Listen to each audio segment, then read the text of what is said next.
New this hour, an experiment your tax dollars are paying for to clean decades of muck out of Lake Apopka could actually pay back some money.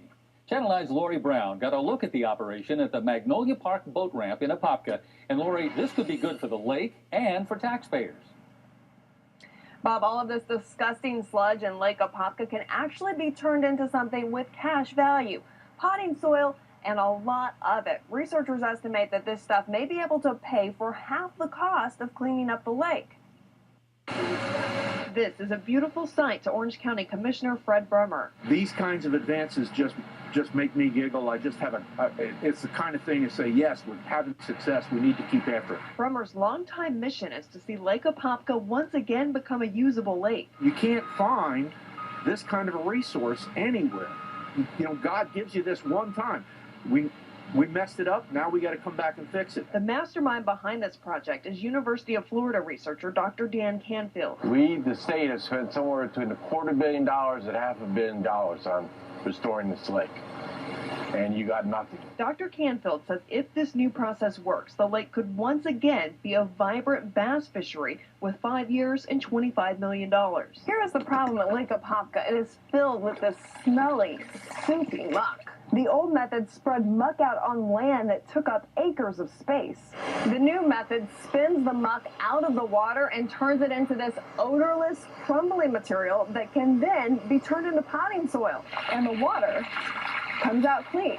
If we can create the access and then the boat basin and habitat for plants later on, you can eventually turn this lake around. Will this project work? I'm hoping. I'm praying. Florida Representative Brian Nelson helped secure the $1.2 million for this experimental project.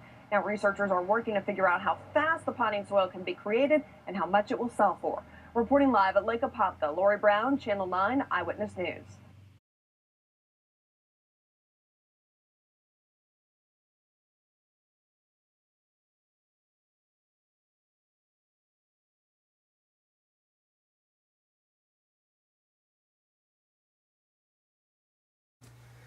At 48 square miles, Lake Apopka is Florida's third largest lake.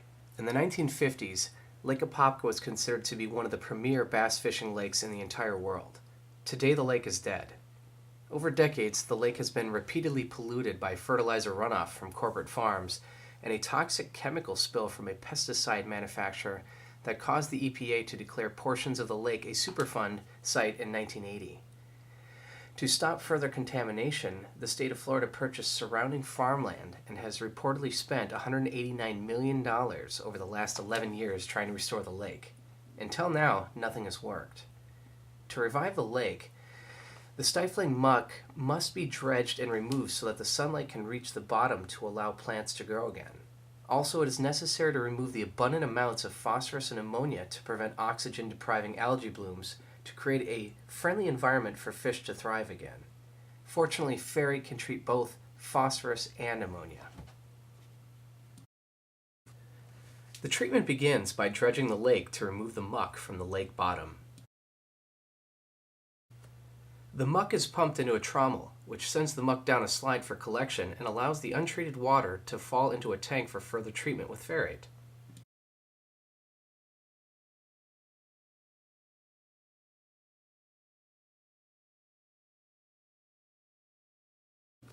A mobile ferrite treatment system was developed to handle sensitive aquatic environments. This system can be commissioned on site within a matter of hours. It can also handle large treatment flows up to 60 million gallons per day and can be remotely monitored and operated by FTT. This machine was brought to Lake Apopka to synthesize ferrite on site, which is metered into the untreated wastewater stream. The water is then pH adjusted.